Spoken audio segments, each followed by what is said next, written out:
సాయిబాబా అప్పుడు జన్మించారా? సాయిబాబా గురువుగారి పేరేమిటి? సాయిబాబా మహాసమాధి ఎక్కడుంది?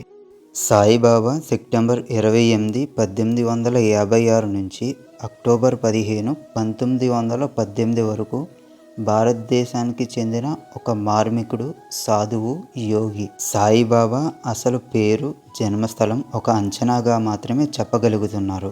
సాయిబాబాను అనేకులు ముస్లింలు, హిందువులు కూడా సాధువుగా నమ్ముతారు. సాయిబాబా జీవిత నడవడికలో, బోధనలో రెండు మతాలను అవలంబించి సహయోగము కూర్చడానికని ప్రయత్నించారు. సాయిబాబా మసీదులో నివసించారు, గుడిలో సమాధి అయ్యారు.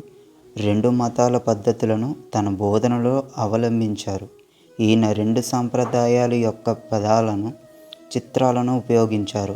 సాయిబాబా వ్యాఖ్యలలో ముఖ్యమైనది శ్రద్ధ ఇంకా సబూరి.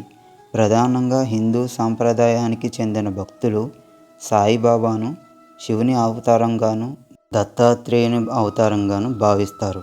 సాయిబాబా గురువు పేరు వెంకూస. నమ్మే తత్వం అద్వైతం, పాటించే ఉల్లేఖనం శ్రద్ధ ఇంకా సబూరి. సాయిబాబా బోధనలో ప్రేమ, కరుణ, దానం, సంతృప్తి, శాంతి, దైవారాధన, గురుపూజ ముఖ్యమైనవి. అద్వైతం, భక్తి మార్గం, ఇస్లాం సాంప్రదాయాలు సాయిబాబా బోధనలోనూ, జీవితంలోనూ మిళితమై ఉన్నాయి. దేశవ్యాప్తంగా సాయిబాబాను దైవ స్వరూపినిగా గుర్తించి ఆరాధిస్తున్నారు. సాయిబాబా పుట్టు పూర్వోత్తరాల గురించి ఎవ్వరికీ తెలియడం లేదు. ఈ విషయమై జరిగిన కొన్ని అధ్యయనాల వల్ల బాబా షిరిడి చుట్టుపక్కలే జన్మించి ఉండవచ్చని, బాల్యనామం హరిబావు బుసారి కావచ్చునని కొన్ని అభిప్రాయాలు ఉన్నాయి. తన జన్మ బాల్యాల గురించి బాబా ఎప్పుడూ స్పష్టంగా చెప్పలేదు. అడిగిన వారికి అవి అనవసరమని అనేవారు. ఎందుకంటే ఎక్కడ పుట్టారో, పేరేమిటో తెలిస్తే ప్రతి మనిషి ముందు వారి కుల గోత్రాలు చూస్తారు. వారిది ఈ మతం అని మనసులో నాటేసుకుంటారు. బహుశా బాబా అందుకే తన పేరు, పుట్టిన ప్రదేశం ప్రస్తావన చేయలేదు. ఒకసారి తన ప్రియానుయాయుడైన మహల్సాపతితో తాను పత్రి గ్రామంలో ఒక దేశాబ్ద బ్రాహ్మణ కుటుంబంలో పుట్టి ఒక ఫకీరు సంరక్షణలో పెరిగినట్లు చెప్పారని కథనం ఉంది. 1856లో సుమారు 8 సంవత్సరాల ప్రాయంలో బాబా మహారాష్ట్రంలోని అహ్మద్ నగర్ జిల్లాకు చెందిన షిరిడీకి వచ్చారని, ఈ ప్రకారం బాబా సుమారు 1848లో జన్మించి ఉండవచ్చని ఒక అంచనా. ఆ యువకుడు ఒక వేప చెట్టు కింద ధ్యానంలో రాత్రింబవళ్ళు కూర్చుని ఉండేవాడు. అతనిని చూసి గ్రామస్తులు ఆశ్చర్యపడ్డారు. మహల్సపతి, అప్పా జోగ్లే, కాశీనాథ్ వంటి ధార్మిక చింతనాపరులైన గ్రామస్తులు బాబాను తరచూ దర్శించసాగారు. సాయిబాబా పిచ్చివాడని మరికొందరు రాళ్లుతో కొట్టేవారు. మళ్ళీ కొంతకాలం కనిపించకుండా పోయిన సమయంలో అతనెక్కడికి వెళ్ళాడో ఎవ్వరికీ తెలియదు. అప్పుడు అతను చాలామంది సాధువులను, ఫకీరులను కలిశారని, నేత పని చేశారని కొన్ని సూచనల వలన తెలుస్తున్నాయి. కానీ అవి అంచనాలు మాత్రమే.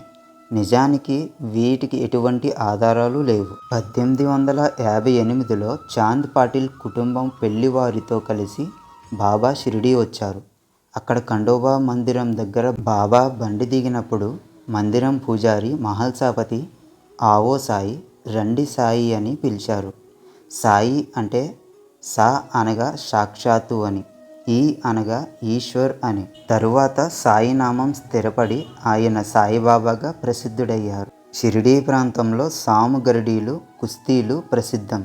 సాయి వేషధారణ కుస్తీ పహల్వాన్ లాగా ఉండేది. సూఫీ ఫకీరులాగా మోకాళ్ళ వరకు ఉండే కఫ్ని తలకు టోపీలాగా చుట్టుకుని గుడ్డ ధరించడం మొదలుపెట్టారు.